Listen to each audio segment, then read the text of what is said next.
Good evening, I'm Tim McGonigal reporting. We begin with news from federal court. A former Lewis and Clark County deputy has been sentenced to almost 22 years in prison for sexual exploitation of a child. 54-year-old Virgil Allen Wolf pleaded guilty a year ago and was originally scheduled to be sentenced in November of last year. At the time, Wolf requested a new attorney and the judge ordered a new public defender be put on the case. Wolf was arrested back in February 2019 in Cascade County following an investigation that began in June of 2017 after his victim disclosed the abuse to a counselor. During the investigation, authorities seized computers, a camera, and a cell phone. Investigators reported finding nude pictures of the victim on the computers and a camera memory card. Wolf served as a deputy for the Lewis and Clark County Sheriff's Office between 1999 and 2008. Well, Governor Steve Bullock announced earlier today additional support for destination communities and small businesses as Montana enters phase 2 of reopening. The state will provide additional testing and contact tracing in areas that have high visitation of tourists and begin an informational campaign to educate visitors on responsible travel. Beginning June 1st, businesses can apply for additional CARES Act funding through the Montana Business Adaptation Program to help keep staff and customers safe, and the Tourism Education Program, which is designed to create a statewide informational campaign to educate visitors prior to and arriving in Montana.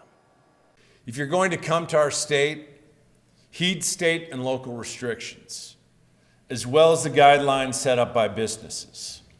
Engage in the same precautions we do and exercise patience as tourism communities slowly and gradually welcome you back. The Montana entrances to Yellowstone Park will also reopen on Monday, and the state is working closely with the park for testing and tracing in the area. Well, even though the rest of Montana will enter the phase 2 reopening June 1st, the Blackfeet tribe will keep their doors shut until June 30th. All the same restrictions still apply, and they include a curfew from 10 p.m. to 6 a.m. and reduced hours for sales of alcohol. Governor Bullock is hopeful Glacier National Park will begin to reopen the second week of June, but the east entrance of the park through the reservation will remain closed through the month of June. Tribal Information Officer James McNeely explained the decision. With the openings around us, people are coming in from out of state and all of that and out of area to visit. We're just wanting to keep our people safe here on the Blackfeet Nation and make sure that we stay healthy and away from COVID. The tribe also is warning people on the reservation to be on the lookout for a scam where callers reportedly ask for birth dates and social security numbers by saying they have COVID test results. Well, the Montana Contractors Association and others have developed the plan Build Montana to address the immediate and long-term workforce challenges of the construction industry. MTN's Alexi Aguayo spoke with MCA to detail what the plan means. As these workers renovate the sidewalks on Lindale Avenue, construction companies are having a difficult time finding workers, which is the reason for the new program, Build Montana. Build Montana is a project that we are working on together with the Montana Contractors Association and the Equipment Dealers Association to really create a better awareness of the trades and the incredible opportunities that are existing for young people to go into the construction trades. According to the Montana Contractors Association, the average age of a construction worker is 48. Build Montana will focus on creating a pipeline between these trades and the youth. There has been a strong shortage in supply of young people coming into the trades, and we've done a great job of getting people interested in going to college, but not everybody needs to go to college because there's other careers that are out there. Josh Leva is a project manager for Helena Sand and Gravel. He admitted the company has several job openings and cannot find workers to fill those positions. He is a supporter of the Build Montana campaign. There seems to be a lack of interest currently in the construction industry, so the more individuals that are interested and available, there's plenty of work. The demand for construction workers keeps going up every year. The Montana Contractors Association will hire a coordinator to bring construction professionals into school settings and inspire students to enter the trade fields. In Helena, I'm Alexi Aguayo, MTN News. Now, if you are looking to get back to work right now, you might want to consider a job in the construction industry. The Montana Contractors Association offers job seeker tips on their website. Those include working with your connections and act on any leads from friends and family. Check job boards at local trade schools, colleges, and job service offices. Consider an apprenticeship to learn while you earn. And check the Montana Contractors Association Job Bank. Although coronavirus restrictions have started to lift, the financial burdens created by its harsh impacts have not. And in order to help those in need of financial relief, Congress passed a coronavirus farm assistance program, allowing the U.S. Department of Agriculture to purchase and distribute agricultural products to those in need. One of those authorized donor sites is in Great Falls. It began their relief box giveaway today. Hundreds of cars flooded the Holiday Village parking lot and surrounding streets as people waited in line for a free box of produce this afternoon. The 25-pound produce boxes were packed full of fresh veggies and fruits, free for absolutely anyone in need. While the crowds caused a holdup in traffic, Salvation Army Corps Officer Major Mark King said people's responses were nothing but complimentary. A lot of grateful responses and a lot of appreciation. Have not had one complaint in anybody who's had to wait in a vehicle, and we've been checking anywhere from 25 minutes to 45, maybe even upwards an hour. But so far, morale is up and all the comments are positive. And if you missed out on today's distribution, you'll have an opportunity to pick up a box every week through October. King added that in order to continue these distributions, the Salvation Army will need to borrow a refrigeration truck. If you'd like to lend one or donate funds so the Salvation Army can rent one, you can contact the Salvation Army directly. The Great Falls Community Food Bank has nearly doubled the amount of food that they've given to organizations in the last 2 months, and that's why MTN wants to help. Our parent company Scripps is donating $12,000 to the food bank and challenging the community to match that donation. The Great Falls Community Food Bank serves more than 70 agencies in our community like Meals on Wheels, youth organizations, Great Falls Public School, pantries, and more. Executive Director Sean Tatarka says they usually provide around 10,000 pounds of food per week to those agencies, but during coronavirus that's increased to upwards of 20,000 pounds. Tatarka says the community has been very generous over the past few months, but donations tend to drop off in the summer months and they face an uncertain future. We're also having a bit of a supply problem for some of the places where I can get food are not responding to my requests currently because there's been a shortage, and that's due to many different reasons, from hoarding to plants being shut down, and so it's a little scary time right now. We will be sharing much more about the food bank and the agencies it serves in the next couple of weeks. In the meantime, if you'd like to help, you can give the food bank a call to donate. A national Democratic group is now saying Montana's U.S. House race is one of the top chances in the country to flip a Republican seat. The Democratic Congressional Campaign Committee says U.S. House candidate Kathleen Williams is now part of the group's Red to Blue program, which means Williams has met certain goals for fundraising and campaign organization and likely will be getting some help from the DCCC and related groups. Williams is favored to win next Tuesday's Democratic primary election and advance to the general election against the winner of a 6-way Republican Party primary. So far, only 19 races nationwide in the DCCC's targeted program are seats where it believes it can flip a Republican-held seat. Montana's only U.S. House seat hasn't been won by a Democrat since 1994. Also this week, the National Republican Congressional Committee is designating GOP candidate Matt Rosendale as one of its, quote, young guns, meaning it will be supporting him come this fall. The Montana seat is open this year because incumbent Republican Greg Gianforte is running for governor. Well, it was a little warmer today, getting out to work, and our Storm Tracker weather team is here to tell us more. Grant Garland joins us now. Grant, that mercury is rising. It is, that's right, Tim. We have been looking at a warm day all in all. Temperatures right now currently looking at around 71-degree temperatures in Great Falls, 78 down in Helena, 81 in Missoula, 72 in Havre, 67 in Lewistown, and around 71 degrees out towards Glasgow. And our winds haven't been that bad either, even though up towards Cut Bank we have seen a bit breezier conditions. Right now winds are out of the southeast at around 15 miles an hour. Now today our high here in Great Falls did get up to 72 with the record set back in 1919 at a whopping 100 degrees. That was also the year that, hey, Jackie Robinson was born. If you're a baseball player fan, you know who he is. The high temperatures elsewhere, 78 in Helena, 67 in Lewistown, 70 in Cutbank, and 72 in Havre. Radar isn't showing any concerns either. We've been looking at a partly cloudy day for a lot of us and mostly sunny skies for others. As we head throughout, though, this evening by 9 p.m., 62 degrees with mostly cloudy skies. Now, we're going to talk about, though, this and more coming up in the next couple of minutes. But for now, Tim, back to you. All right, thanks, Grant. Well, making the most of a milestone, a family had to forego a traditional ceremony after their loved one's final chemo treatment, but they still found a way to celebrate.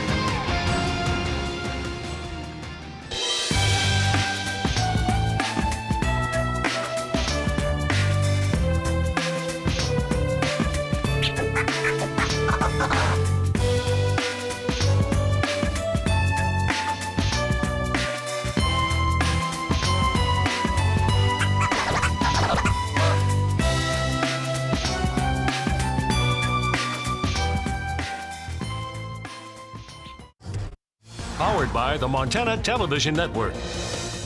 The 5:30 news continues on Montana's news leader. Welcome back. With restrictions on visitors in hospitals, one family wasn't able to join one of their own as they finished their last chemotherapy treatment, so they did things a little differently. MTN's Sam Hoyle has the story. Fighting cancer is hard enough, and doing it through the COVID-19 pandemic will test the mettle of anyone. On May 28th, Katie Madsen finished her final chemotherapy treatment, and though her family wanted to celebrate with her at the hospital, they weren't able to, so they got creative. The tradition is to have a family join them at the cancer center and ring the great big bell, but because of the virus, we can't be with her today. So we're having a parade for her, and we decorated their house to welcome them home. It's been a very long and scary 5 months, and she's just been an incredible trooper, a lot of grit and a lot of grace. And we are thrilled that today is the last chemo day and that we can start on the next leg of this journey. Over 50 friends and family welcomed Katie and her husband Curtis home after the final treatment, and the best part of it all, it was a surprise. Today? Yes, very surprised. I had no idea. Car horns, cowbells, and exuberance lined the street as they pulled in, and after Katie and Curtis got out of the car, all she could do was express her gratitude to those who are supporting her through this fight. I just want to thank everybody for your endless amount of support, the prayers, the calls, the text messages, the donations, dinners, the list goes on and on. I just can't thank everyone enough. And her friends and family thankful that Katie's eclipsed a big milestone in her journey. She is a magician at spreading love, and all of these people are proof that she's doing amazing things in the world, and the world is not all finished with her. I love you, girl. In Helena, Sam Hoyle, MTN News. Well, this last weekend of May is nearly here, but I'm forecasting midsummer temperatures. I'll have all that and more coming up right after this break. Thanks. Welcome back, everybody. Guess what? We are one day closer to Friday, and today it was also warmer outside, so hopefully you were able to get out, maybe enjoy a nice walk. Temperatures right now 71 degrees in the Electric City. Head on down to the Capitol, though, a warm 78. Down towards Fort Benton, 73, and out towards Lewistown, looking at 67-degree temperatures. Elsewhere, if you head on out towards Missoula, 81 degrees, very warm for you guys. 72 in Havre and 71 out in Glasgow. Really just a warm day, 5 to 10 degrees above the average from what we typically see for some locations, like down towards Helena. Today in Helena, we did reach around 78-degree temperatures. The record was set back in 1919 at a whopping 95 degrees. Also, when the Cincinnati Reds won the World Series that year. Elsewhere, outside in terms of radar, not seeing any problems. No rain to report at this time in our viewing area, so everything looks good. As we head throughout the next several hours, we will see clouds try and build in for a partly cloudy night. Starting out tomorrow, we are going to be looking at partly sunny to mostly sunny skies for a lot of us, and then we're going to be expecting just a few showers, mainly down towards Helena, Butte, and Bozeman.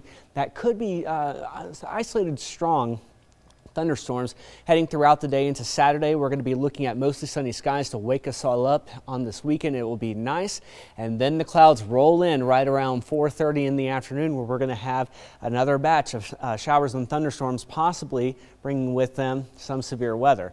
Now, with our winds gusting, we're not going to really see that problem for the next few hours, but as we head overnight, by around 9 p.m., 10 to 20 mile per hour winds continuing throughout the night, 10 to 20 in Havre as well as Lewistown. Some of us getting into the 30 mile per hour wind gust zone at around 7 a.m.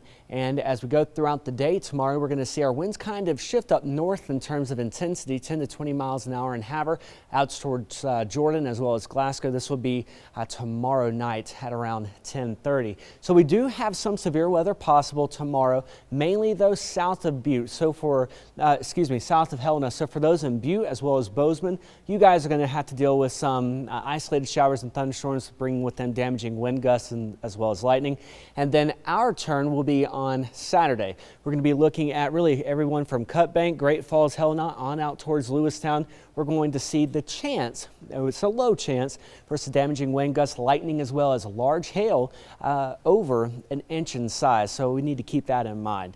As we head throughout the next several days, temperatures will warm up, 86 by Saturday and 82 on Sunday. These are July temperatures that we're going to see for the last weekend of May. So heads up, it will be a warm one. You can always follow me on social media, on Facebook as well as Twitter and on Instagram.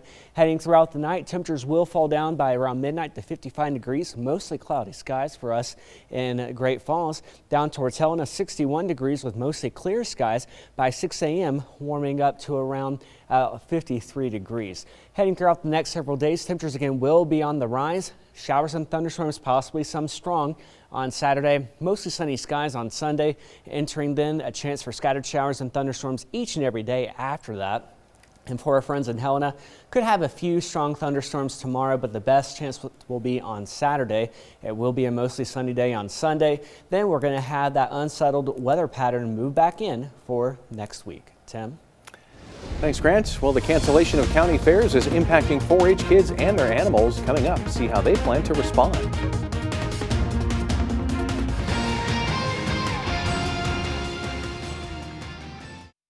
Powered by the Montana Television Network.